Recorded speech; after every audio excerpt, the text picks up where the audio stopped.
daawadayaal ku soo dhawaada National and international news brought to you by Dora TV. daawadayaal waxaa la gaaray xilligii aan idiin soo gudbin jirnay national and international news habeenkan caawa anigoo Saalim Dhoor ayaa idiin soo gudbin doona istuudiyahan ku yaala bariga magaalada London ee waddankan Great Britain wararka Britain isboortiga iyo arrimaha bulshada Dora TV Dora TV.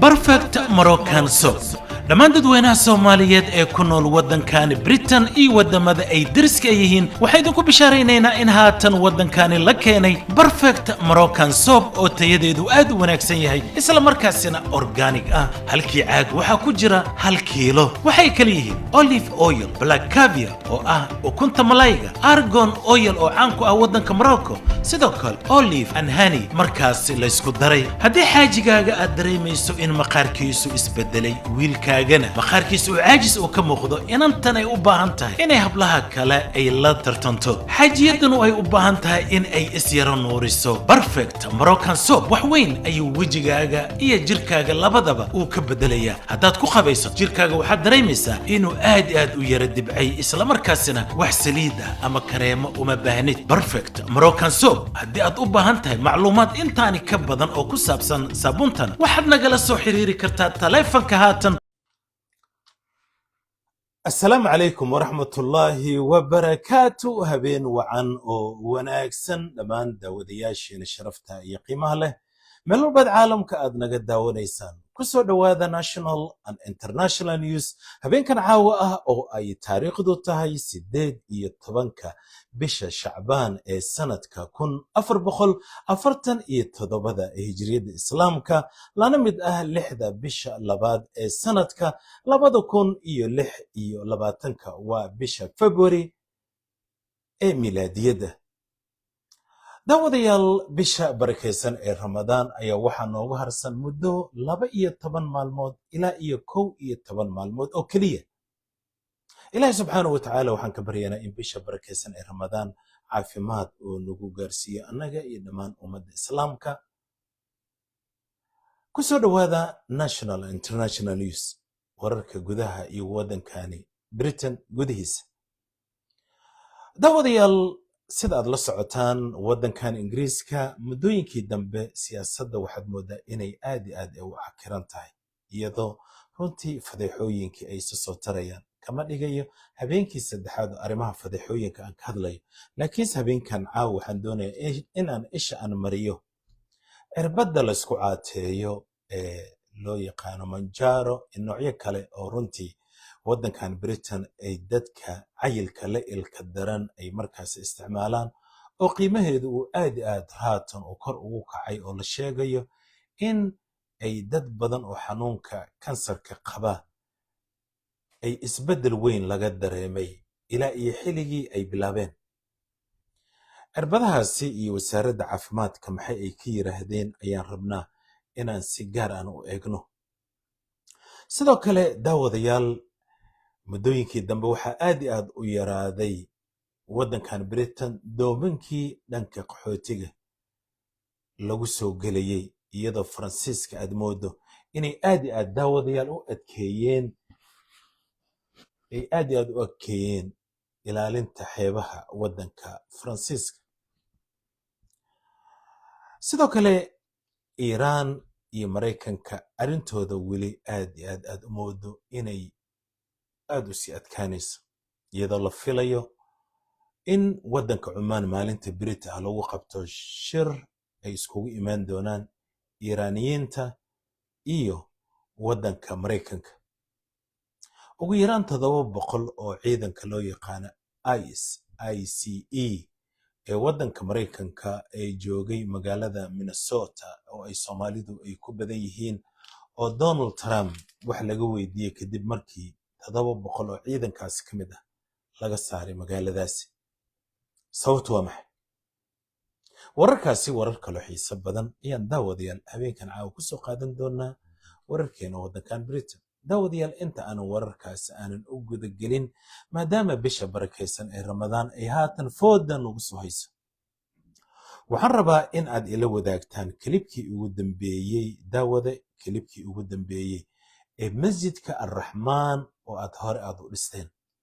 masjidkan arraxmaan ayaa runtii waxaa noo suurta gashay in walaal ahlu kheyr ah oo loo yaqaano mooye shariif oo maanta uu reer london ah siiba east london ku nool xaafadda newham uu booqasho uu ku tagay masjidkaas. runtiina waxa uu tagay masjidka u tagay si sabraysa si kadisa intuu gaari qaatay ayaa waxa uu yiri waxaan doonayaa inaan soo arko masjidkii ay dhiseen dadka ahlu kheyrka ahaa ee qurba jooga. qof waliba wax uu ku faano ayaa loo baahan yahay. masjidka arraxmaan waxaa ku faani kara qurba joogta.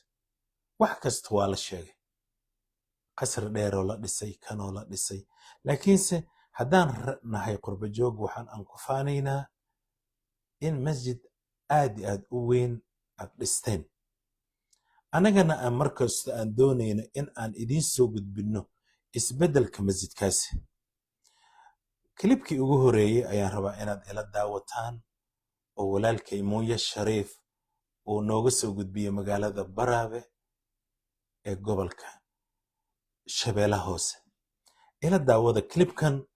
iyo walaalka oo markaas hadlaya. runtii masjidkii waa kaasa saad ujeedaan. ila daawada qofkan maasha allah masaajidkaaguu leeyahay laakiinse waa masaajidkeeda maasha allah ilaaha xafido.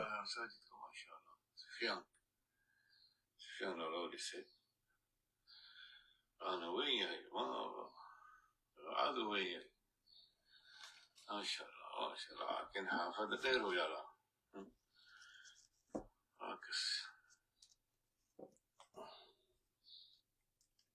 kaas waa kilibkii koowaad uu masjidkan ugu tusay. waxaan rabaa inaad ila dhegaysataan kilibka labaad oo isagana aad muhiim u ah. kilibka labaad aan rabaa inaad ila daawataan. masjidkan joogaa hadda halkaas meesha khimlada halkaas shiruu dukanay. masaajidka aad u weyn yahay aad iyo aad. masaajidka aad iyo aad u weyn yahay maasha allah si fiican loo dhisay. barnaamij imaadi mar ramadaan intii ma arag masaajidka maasha allah. walaalkay mooye runtii aad u mahadsan yahay waayo mar waliba waxaan u baahnayn in aan aragno isbeddelka masaajidka. dadka badankooda waad aragteen wariyii samafal abubakar cumar barakaale ayaa noo soo gudbinayay haatan, laakiinse waa kilibka ugu dambeeyey oo 5 bishan February la soo duubay oo mooye u soo duubay. waxaan imaanay hadda qaybta oo ilmaha wax lagu baro dugsiga maasha allah. horta masaajidka maasha allah been ku sheegaya saan u maleynaya baraha masaajidkan camal malaha dhul saas u weyn oo masaajid saan laga dhisay uu weyn yahay weli ma arkin. kana inaan qaybta dugsiga waaye. waa kuwana maanta waa khamiis waxa waaye meeshan iyo jimca waxa waaye ma jiro wax oo malaha ilmaha markii ilmaha waa la fasaxa khamiis. ujeedaan waxa weeye masaajidka waa ujeedaan aad u weyn yahay. masjidka aad u weyn yahay daawada aad buu u weyn yahay oo runtii waa wax lagu farxo, wax absolutely aad loogu farxo oo loo baahan yahay in runtii aan saas aan isha aan ku hayno ayaa loo baahan yahay. reality masaajidka in isha lagu hayo ayaa loo baahan yahay. mar kastana daawada waxaan isku dayi doonaa in aan markaas idiin soo gudbino. kilibyadu ay badan yihiin. hadduu eebe raal uu ka noqdana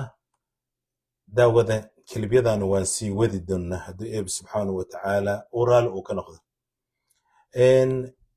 kilibka kale oo saddexaad ayaan rabaa inaan idinla wadaago oo isla masjidka ah. masjidka dibaddiisa oo iyadana absolutely aad u qurux badan. isagoo mar kale dib ugu soo laabtay albaabka laga soo galayaan jooga uu yiri ila daawada. maasha allah wallahi weli kuma arkin bara masaajidkan camal weli masaajidka mujadada gadaalan jooga fiirsis u weyn yahay وجد كاربت كان ما شاء الله كاربت في عناصر كانت أقر مجدة ما شاء الله في سفيان والله سفيان إبراهيم سالم سفيان لوليس سفيان بنهارا ما شاء الله إلهي خير أنا كديجو وكسمر markaas waa ujeedeen muuye shariif ayuu ahaa haddana waxa uuna tusayaa balantan waxay idin masjidka markastaan idin tusno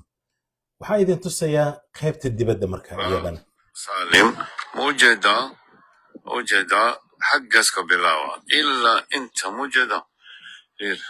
إلا وريغان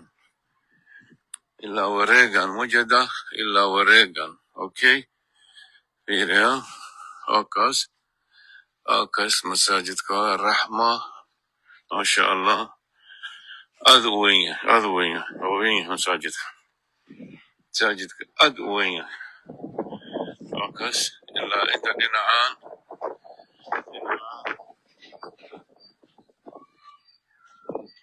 أوكس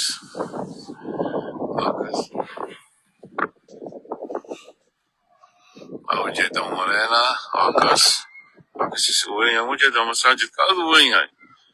في عنو كفريا ما شاء الله وذي سنوات معي هاي سفيان لوليس سفيان با أنا سفيان لوليس والله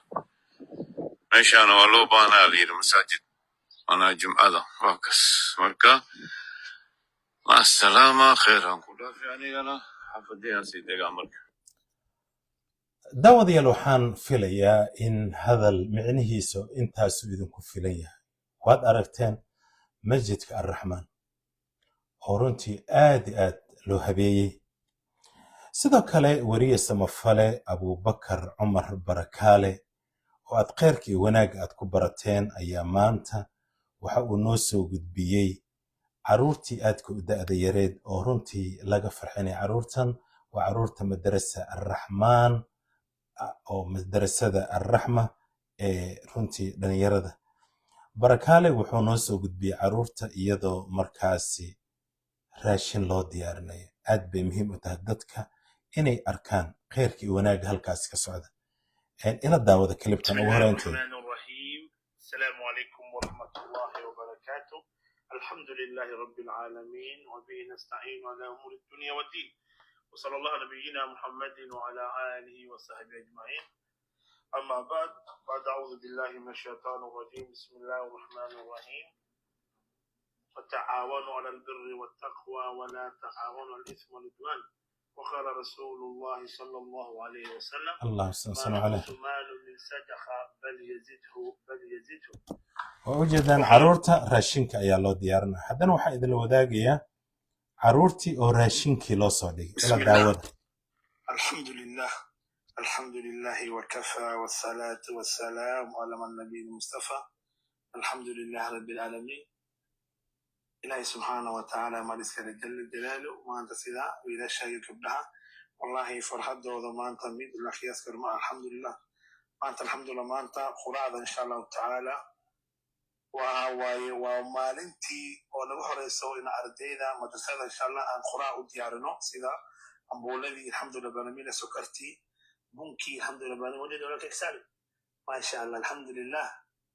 إلهي سبحانه وتعالى بركيو إلهي خير بدل عقوسي إن شاء الله taasi waa ujeedaan iyadoo haddana السلام عليكم ورحمة الله تعالى وبركاته الحمد لله رب العالمين وبه نستعين على أمور الدنيا والدين وصلى الله نبينا محمد وعلى آله وصحبه أجمعين أما بعد أعوذ بالله من الشيطان الرجيم بسم الله الرحمن الرحيم وطعمون الطعام على حبه مسكينا ويتيما وأسيرا إنما نطعمكم بوجه الله لا نريد منكم جزاء ولا شكورا وقال رسول الله صلى الله عليه وسلم daawana caruurta waa ujeedaa caruurtii waa agoonta ahaa caruurtan waa caruurtii dadka ahlu khayrka ahaa qur'aanka ay runtii ka qayb qaateen dadkaasi caaway dareemi karaan farxaddooda runtii ilaad arka caruurtii oo aad khayrkooda aad dhiibateen ila daawada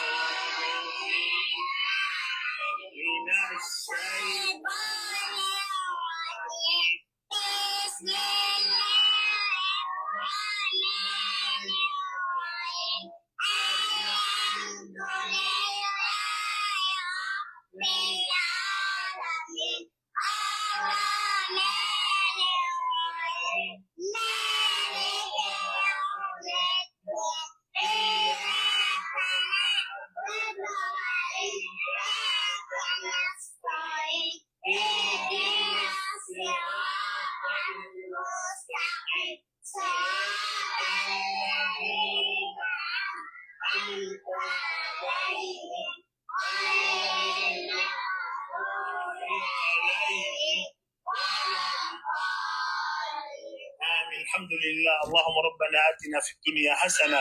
وفي الآخرة حسنة وقنا عذاب النار ولا لهينا خير كدير مركز مع هذه لما ماموين كأبوين كمركز مع هذه ولا كي سالم وتسمع آمين. daawadayaal khayrkaas iyo wanaaga mar waliba waa loo baahan yahay in aan halkaasi aan ka wadno haddii ay baraali ka noqdana waa idinla soo wadaagi doonaa khayrkaasi daawadayaal sidoo kale halkaasi kama maqna asxaabta tiimka arraxma group ee magaalada muqdisho oo markaas ugu horeeyo nuurudiin salaad dhoore iyo maxamed yare oo maanta noo soo bandhigay daawadayaal qaybtii ugu horeysay ee la waqafayay timirta hooyooyinkii ugu horeeyay ahlu khayrka ahaa ayaa bilaabeen oo runtii waxaan filayaa in kelibyada qaarkood aad halkaas aad ku aragteen saddexdii hooyo ee ugu horeeyey ee timirta soo waqaftay oo soo sadaqaystay bisha barakaysan ee ramadaan afuri walaalka afurka aanan haysanin ila daawada kelibkaasna السلام عليكم ورحمة الله وبركاته. ما أنتم waxyar raaliga ahaada kelibkana raba inaa ila daawataan مالك خميسة بش الشنطة بش لبعض كل لبعض لحدة كنا آدم تضبي طبعا كشعبان كن أفر بقول أفرت تضبلا الحمد لله وها هل كان نسو جاري طبعا كرتون جهري وقفة طبعا كاسي كرتون وها نصيب ويشين معمول كان عم يشي بدونه وحوالي فلسطين شامو روضة صلاة دورة يا إلهام أحمد عبد الحمد لله معمولين كان سدح لقاه وحي نصيبه يشين تمام كوب كرتون جهري بش رمضان عمود ترجمنا ذلك مساكين ما شاء الله waa wax lagu farxo saddexdii hooyo ugu horeeyay ayaa waxa ay soo waqafteen 10kii box ee ugu horeeyay ee timirtan haddii ay baraal oo ka noqdo waxaa la geyn doonaa masaajidaha waxaa la siin doonaa dadka masaakiinta iyo fuqarada waxaa la siin doonaa caruur badan oo agoon ah oo haatan isha aan ku hayno timirtan waxaa la gaarsiin doonaa goobo badan oo aan filayo in runtii looga baahan yahay bokoskii timirta qiimihiisan hore idinkugu sheegay walow suuqa uu mar kasto aad isku bedelay waad la socotaan ganacsatada xilliga ramadaanka aad ayay kaga faa'iidaystaan oo runtii baraysyada ama sicirka aad ayuu u kordhaa marka daawade waxaan isku dayi doonaa hadduu ee baraali ka noqdo in timirtaasi iyo biyo aan runtii ugu talagalnay in qofka timir iyo biyo aan guddoonsiino hadduu eebi subxaanahu watacaala uraal uu ka noqdo oo runtii biyahana noocan ayay noqon doonaan caagag aad u waaweyn ma ahan waa caagaga noocaasoo kale waad ujeedaan qof waliba biyahaasi iyo timir ayaa la siin doonaa uu markaas uu ku afurayo waa shayga ugu horeeya oo qofka marka saacadda la gaaro oo la aadaamayo uu u baahan yahay waa biyo iyo timir insha allah masaajidaha hortooda sidoo kale dadka masaakiinta iyo dadka fuqarada ah insha allah waynu siin doonaa waxaan sidoo kale halkan aan doonayaa inaan uga mahadceliyo nuurudiin dhoore iyo maxamed yare oo runtii dhexda xirtay oo waqafaada kitaabada la waqafayo iyo biyahan iyo timirta haatan dadka ahlu khayrka ay sadaqaysanayaan markaasi daawade aan markaasi siin doono maanta ugu dambaysa waxaa na soo gaaray deeq ay soo gudbiyeen oo kitaabo qur'aanka kariimka ah loogu waqafayo gabdhaha jaaliyadda banaadiriga ee magaalada London siiba bariga London oo markaasi ay soo wakiishteen gabar runtii lafdhabarka arraxma group ah oo lagu magacaabo asli caaliya muumin oo markaasi ka mid ah jaaliyadda banaadiriga waa hablehe ku nool bariga London iyo qaybo kale oo magaalada London ah iyagoo markaasi isku soo darsaday ilaa iyo 200 oo kitaabo ayay soo waqafteen. ilaahay subxaanahu watacaala gruubkaasi jaaliyadda gabdhaha banaadiriga ee magaalada London aad iyo aad ayaan uga mahadcelinayaa, waayo qofka bini'aadanka waxa ugu sharaf badan qofka ehelkiisa soo xasuusta oo aan qabriga ku iloobin. waxaan leeyahay aadaad u mahadsantihiin, jazaakum allah khayr. sidoo kale walaashay caaliya muumin oo runtii suurta gelisay in gabdhahaasi ay qof waliba uu soo waqafto kitaabada qur'aanka kariimka, iyadana aad baan ugu mahadcelinaya. sidoo kale hooyo Naima kolley ma raacinayo masii fasirayo, iyadana way ogtahay, aniguna waan ogaa, rabbi subxaanahu watacaala waa uu ogyahay. waxa ay qaadatay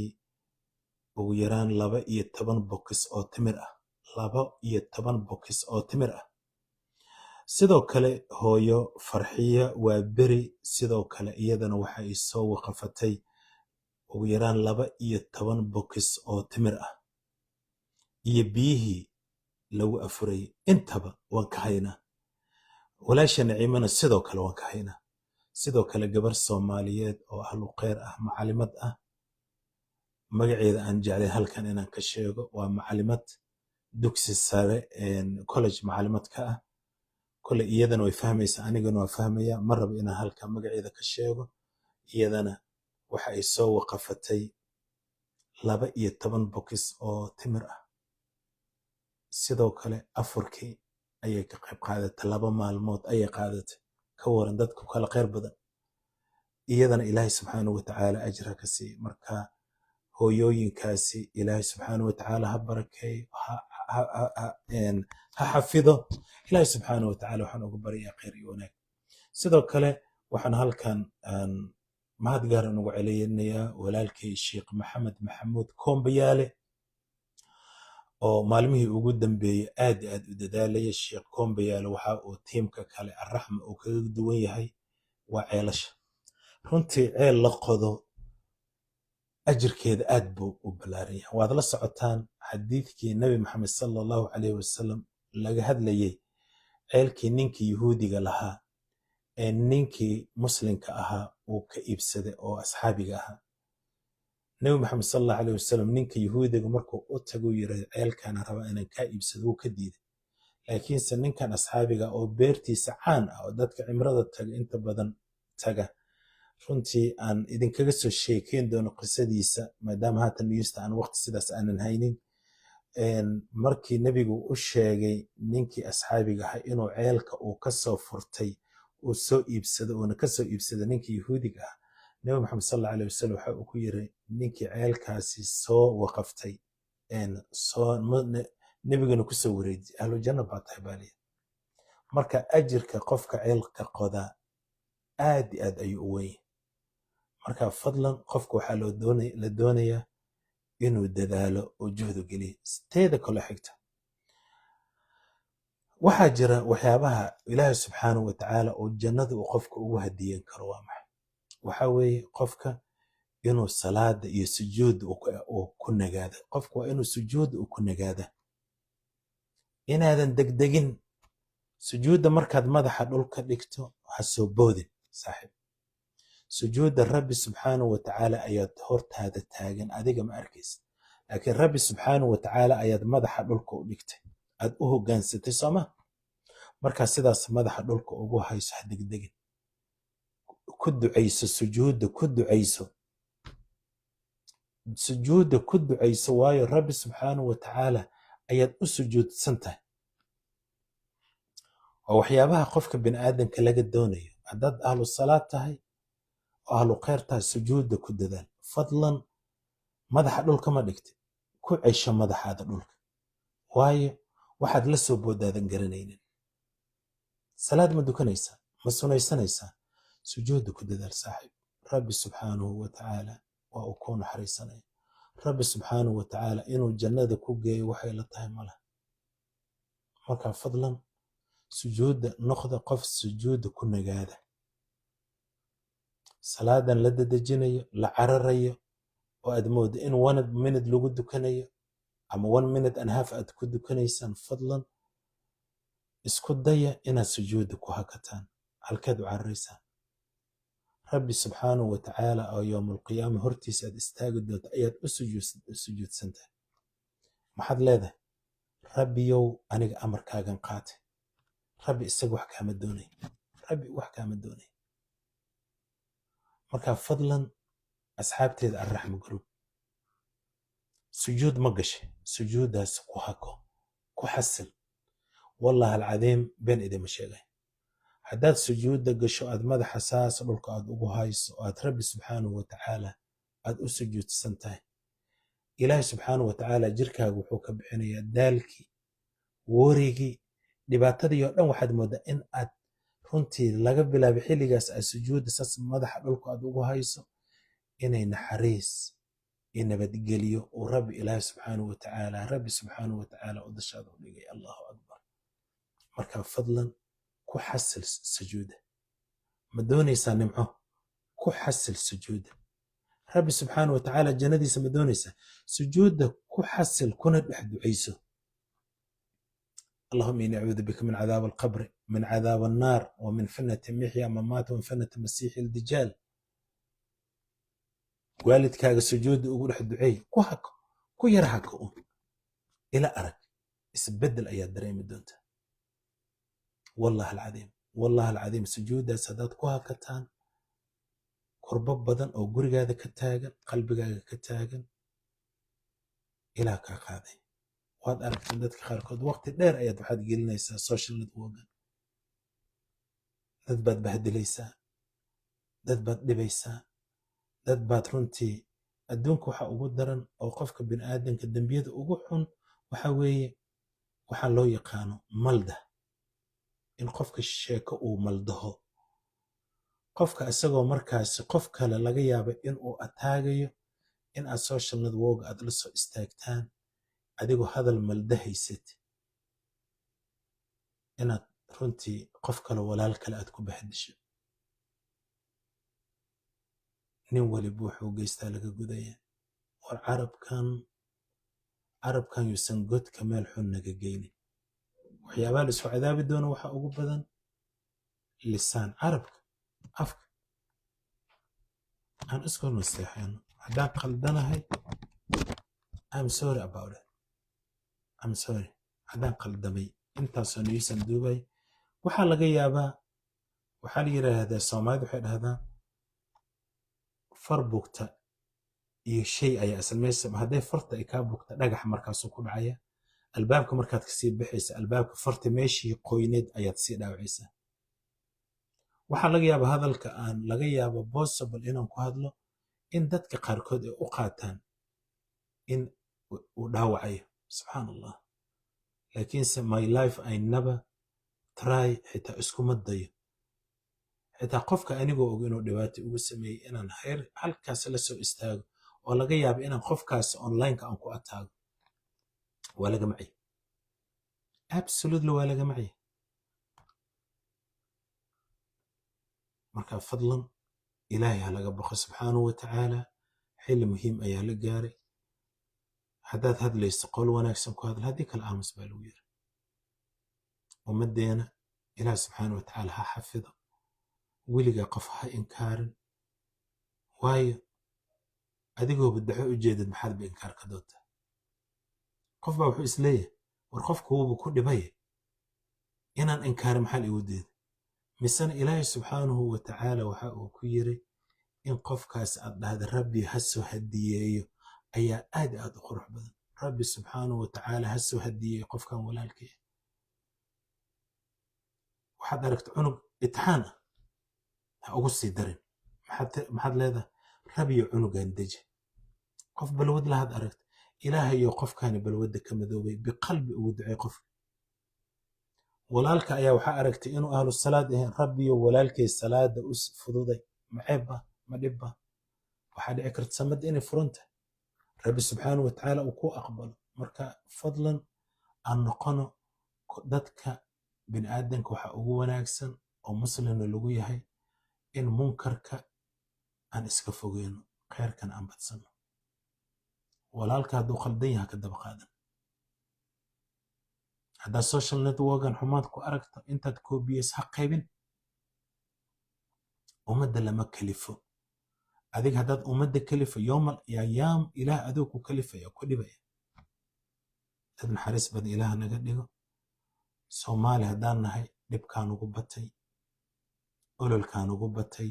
dagaalkiiaan ugu batay aflagaadadiiaan ugu badatay qaawanaantiiaan ugu badatay derbijoogiaan ugu batay ubadkii baa halaabaya raggii baa halaabaya dumarkii baa halaabaya ummadna miraayad yaa u ah ummad waxaa miraayad u ah dadka miidiyaha haysta dadka miidiyaha ku jira habeenkan caawa haddaan halkan xumaan la soo fadhiisto ummad dhan ayaad xumaysa la soco 20 milyan oo soomaaliyeed hadday ku daawato oo xumaantaada birito ficil lagu sameeyo yoomalqiyaama adaa lagu weydinaya halkan dukama tira ilaah subxaana wa tacaala waajib uu ka saaruu kaa dejinaya yoomalqiyaama laguma daynayo haddaad moodo in adduunka laguu keeno iska baashaar noqono wamaa khalaqtu ljinni waalinsi ilaa liyacbuduun ilaahi subxaana wa tacaala jinniga iyo insiga inuu ilaahay caabudaa loogu talagal jinniga sida annagoo kale ayaa yowm alqiyaama la soo istaajinaya la su'aalaya hadduu ahlu naar yahana naartuu galaya hadduu ahlu janno yahana jannada buu galaya dad baa u malaya jinniga in asagana sidoo kale iska sii daynaya insiga waa annage tisaama lagugu daynaya adduunkaa lagu keenay laguma keenin dhalo inaad dhalato oo hooyo aad markaasi ay ku dhasho oo aad magaaladaadi gasho oo aad noloshaada ka dhigato waxaanan jirin oo aad meelahaad iska taagtaagnaad qofkaad doontad aflagaadaysano buug ilaahay subxaana wa tacaala lagaa qorayaa jira karaabikaatibiyata garbaha kuu saaran garbaha malaa'igta saaran waa ay kaa qoraysaa day after day maalin walba buug noocaanaan soo gataa buugaani sidaan maalin kasta hal cadaan ka fujiya oo aan niyus ku samay hordhaca niyuska waa ujeedaan saasaan maalin kasta u fujiya adigana cimrigaada maalin kasta sidaasaa loo fujiya hadda waxaan joogaa greenka mar dhow waxaad arkeed anoo buluuga jooga anigoo yelowga tagay kadib guduudka tagay naftii waa sidaas markay taada go'do oo la yidhaahdo hebel waa mowt waa uu dhintay yaa ku raacay waa marka anaga waa ku fogeynaynaa anigana waa la ifogeynaya waxaa leeyahay meydka hala durjiyo hala gey hala soo aas dadku isweydinaya salaada jinaasada waa goorma halkee lagu dukanaya qabuurahee lagu aasaya wiilka aad kan ugu jecesha ama gabadha tan kuugu jecel oo guriga kuu joogta waxay leedahay isla markii waxay raadinaysaa warqadihii geerida isla markii wiilkaaga wuxuu raadinayaa qabuurihii lagugu aasi lahaa masaajidkuu tagaya naxashtii lagugu qaadi lahaa la diyaarinaya maxaan ku hadalnaa maxaana ka hadalnaa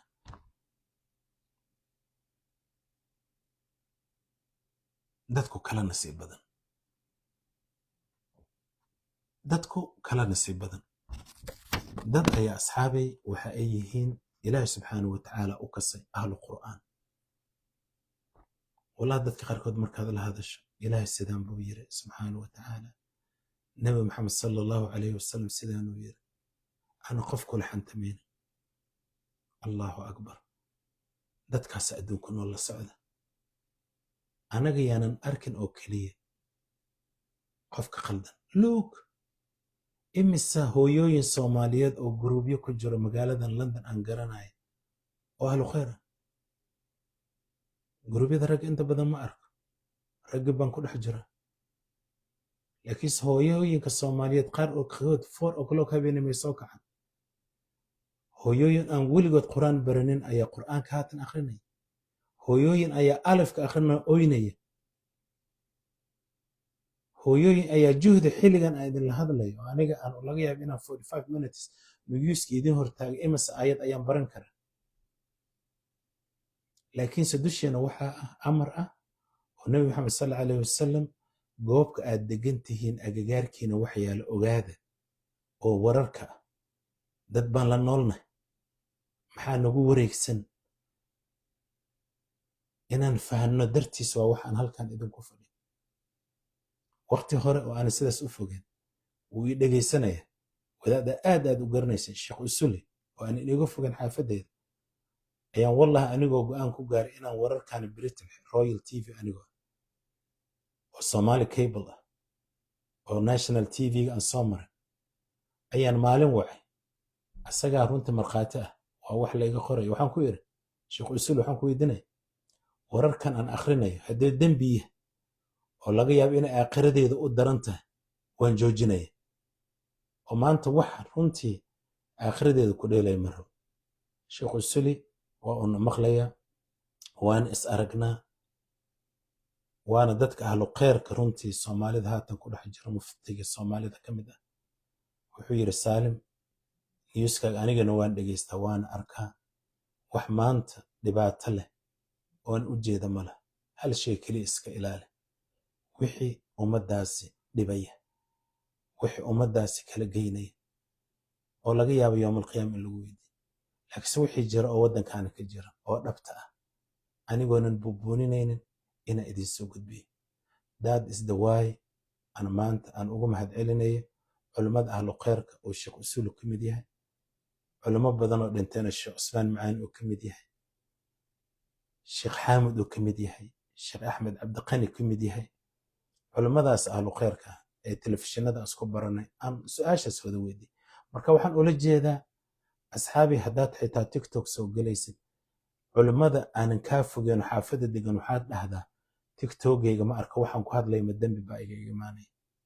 hadduu kaaga digo waayo culimada after nabi Muhammad sallallahu alayhi wasallam asxaabti haatan culimadii aan la joogto oo su'aasha la weydiiyo weydi culimada marka aan xisaabtano daawadayaal waxaan kusoo gudbaya xaaladda waddankan Britain dhanka dhaqaalaha oo runtii aad looga cabanayo wax iskaandalo badan oo waddankan Britain la sheegayo xisbiga Labourka oo yara gelgelinaya culisyadaas oo idil ayaa waddankan Britain haatan ka jira arrimaha dhanka doomihii la soo gelayay oo iyadana la sheegayo waddanka Faransiiska in wax weyn uu ka qabtay maalin ugu dambe aad ba walow dabeelo iyo qabow baan ay jiraan iyo roobab misana waddanka Faransiiska dadaal weyn ayuu sameeyay oo arintan wax weyn uu kaga qabanayo sidoo kale daawadayaal wararkeena dhanka waddankan Britain anigu aad isoo yareynaya oo nuxurka kaliya aan aadayo cirbadaha la isku caatay oo manjaarada ay kamid tahay oo la sheegayo in dad badan oo xanuunka kansarka qabay heerkii la ogaa inuu aad kaga yaraaday dowladda waddankan Britain oo aad maanta kaga hadlaysay xanuunka kansarka oo la sheegayo in qofka markuu kansar uu ku dhaco ilaa iyo 5 sano oo soo socota hadduu waa Ilaahay subxaanahu wa tacaala uu raali uga noqday uu qofkaasi uu noolaan karo iyadoo markaasi medicationkiisa iyo kiimooda lagu shubo qofkaasi 5 sano oo waddankan Britain ay gaareen dhakhaatiirtiisa ay ogaadeen inuu qofkaasi noolaan karo walow qofka uu Ilaahay subxaanahu wa tacaala geeridu isagu mas'uul ku yahay oo la leeyahay amarka markuu rabbi dhankiisa uu ka dhamaado ayuu qofka geeriyoonaya xitaa sakan laguguma daray malaka mawdka haddiiba amarka la soo siiyo naftu ka qaaday marka waxay leeyihiin juhdiga iyo dadaalka waa loo baahan yahay xitaa diintan way dhigaysaa qofka hadduu xanuunsan yahay inuu dhakhtar raadsado isa daaweeyo intuu dadaali karo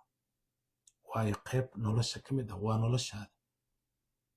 hadduu qofka sabar badan yahay oo xanuunkiisa u sabro waa ahlu janna ilaahi subxaanahu wa tacaala sabarka dartiisa laga yaaba inuu janno kugu geeyo laakiin in markaas aadan isdaaweynin maaha sheekada waa in aad dadaashaa dhiigaga aad iska soo qaadaan haddaad sokorta ay kugu badanta hadday maxaa la dhahaa cusbada jirkaaga ku badanta hadday borotiinka jirka uu ku badan yahay waxyaabo badan oo jirka u baahan yahay ayaa jira marka in la dadaalo oo maadaama shahr ramadaan la galayo dadka blood pressure-ka qaba dadka diabetic-kada ah dadka xanuunada kala qaba inay dhakhtarka dhiigga iska soo qaadaan ogaadaan heerka xaaladda jirkooda markaad shahr ramadaan aad gashana si caafimaad haddaad xanuunsan tahay culimmadan way ogyihiin ilaahay subxaanahu wa tacaala qur'aanku uu ku baneeyey qofka markuu xanuunsan yahay in markaasi qofka soonka uu markaasi culimmada siday ka yiraahdeen ayaa u daynaya waayo waxaan deenayaa in afkayga laga qabto leedahay Saalim wuxuu idin yiri haddaad xanuunsan tahay soomina no culimmada u sheega xanuunkaaga noocuu yahay ma soomi kartaa mise ma soomi kartid marka culimmada raadsada walow aan ogahay culimo badan oo ahlu khayr ah inay aad iyo aad kaga hadlaan dadka iyagoo og oo culimmada sanadka hore la dhegaysanayay oo haatana la dhegaysanaya ayay misana ay sii weydinaya culimmaday ku dhibaya haddaad tahay soonkaani inaad ku soomi karto waxaa kuu khayr badan inaad soonto ramadaan is opportunity ku soo mara mar qura sanadkii oo dhan uu mar ku soo maray dadkii last year nala soomay qaarkood habeenkan caawagodkii ku jiraan na lama soomi doonaan anagaan kula hadlayno we don't know inaan gaari doono shahru ramadaan ma shahru shacbaanaan dhamaysan doono ma waaga ii baryi doona no one know marka geeridu mar waliba waa inay wehelkaada ahaataa markaad indhaha isku qabato markaad kala qaadi doonto manoosha isweydi malakamoodka waxay la tahay mala imisa intay subax shaqo aadin aanan soo noqonin imisa ayagoona caruurtooda macsalaamaynin aanan soo noqonin imisa aabba ah gurigiisa xaajiyadiisa isagoona macsalaamaynin tagoo soo noqonin imisa qof oo intay sexdeen aanan dib u soo laabanin nolosha idil waa intaa that is the life aan ku nool you have to know daqiiqad kadib inaadan niyiskan mar dambe laga yaabo inaadan arkin you don't know meelan ku noole you know saliim wuxuu yahay qofku yahay waad ogta laakiinse no guaranteed inaan halkan oo idiin hor fadhiisano waayo ilaahi subxaana watacaala adduunka maba ugu talagalin markaan dhulkii hooye kasoo tagay anigoo 17 years ahaa isma dhehinin hooyada ayaa kadib dhiman doonta walaasha ayaa dhiman doonta walaalka ayaa dhiman doona walaashi kale ayaa dhiman doonta walaashii kale ayaa dhiman doonta guruub dhan oo reerka ah markaan kasoo tegay waxaan dhahay insha allah waa is arki doona hooya ugu horeysa aeroboortka muqdisho ay keentay walaasha niina salaad dhowraa ka mid ah oo markaan kasoo tegay soomaaliya aan dhahay insha allah waa is arki doona xasan salaad dhowr ayaa ka mid ahaa dadkii tusbaxa iga isiiyey oo yidhi saalim dhowr insha allah waan is arki doonaa isma aanan arag ceebla salaad dhowre markaan kasoo tegayay waxaan dhahay waan is arki doonaa isma arkin falxad salaad dhowre iyadana sidoo kale way dhimatay waxaan dhahay waa is arki doonaa isma aanan arkin abtiyaale iska babadaa 3 abti anigoona arkin ayay gadaasheeda dhintay hooyadii aan dadka ugu jecla anigoona arkin ay dhimatay marka geeridu waa sida marka ilaahay waxaan ka barisaa inuu xusnul khaatimo nagu dilo inaan noqono dad walaalo khayrka wanaag arraxma group markaan samaynayn wax kale ma ahayn inaan noqono dad khayrka wanaaga ku walaaloowo I don't know wallahi alcadiim dad badan oo haatan khayrka masaajidka haatan idin tusay oo arraxmaan runta masjidkaas saas u weyn dadka ila dhisay wallahi billahi inaanan weligooda wejigooda arkin allahu akbar weligayga ma arkin masjidkaasa u jeedaan ragga dhisay I know hooyooyinka dhisay weligeen isma arkin wejigayga yes way garanay ana wejigooda ma garanay laakiin rabbi subxaanahu watacaala waxaan ka baraya in dadkaas ahlu khayrka oo masjidkaas weyn ila dhisay ee la shaqooda ana weligeen is arkin inuu ilaahi subxaanahu watacaala jannat alfirdows alcalaa niskantus ma garanay manchester leicester london taan jooga kumanaan hooyo iyo aabooyin isma arkin weligeen xitaa wejigooda weligeena qof ma weydin saa u agta no waayo waxaan ku walaalownay ilaahay subxaana watacaala khayrka iyo wanaaga keliyaan ku walaalowna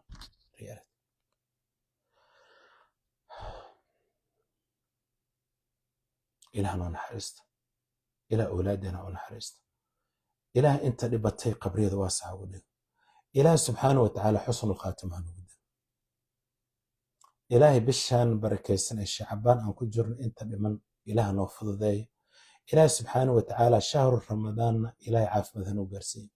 asxaabi timirtiaan bilowna yaala iloobin timirta in aan markaasi sadaqaysano iyo biyaha habeenkan caawa idin tusa timirtii 10kii boqos ugu dan horeeyay waa la soo iibiyey another 20 boqos oo kale maanta ayaa iyadana aan order gareyn oo sabdiga la soo iibinay maalinta sabdiga sidoo kale ceelkii hooyo farxiyo cilmi warsame ayaa qoditaankiisa u bilaabmaya boorkii magaalada waxaa loo diri doonaa hadduu eebaraal ka noqdo janaale labada maalmood ee maalinta birita waa jimco waa la nasanaya waxaan rabaa inaad ceelkaasi boorkiisa oo la soo wadaagay waad ujeedaan hooyo Soomaaliyeed oo London ku nool hooyo Farxiyo warsame cilmi yaxfidullah ceelkeedana maalinta sabdiga ayuu bilaabmaya dadku kala nasiib badan runtii ceelkii 11aad ayaa mareynaa 11 ceel ayaan qodnay 11 ceel qaar aan dayactirnay iyo qaar aan ground zero aan ka bilaabnay allahu akbar ceelkan ilaah noo fududay sabdigu bilaabmaya I hope insha Allah ilaahi subxaanahu wa tacaala ka barya in biyihiisa bisha barakaysa ee ramadaan lagu afuro lagu qabaysto laguna weysqaato daawadayaal habeenkan caawa wararkeena national and international news halkaasaan ku socon jiray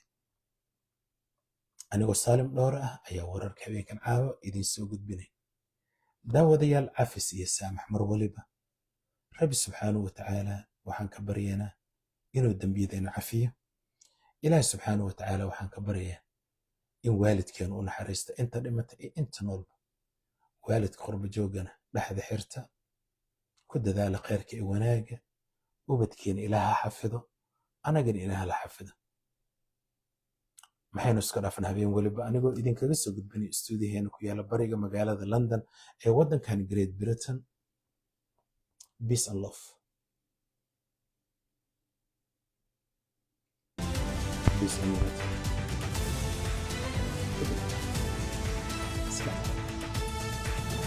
ورحمة الله وبركاته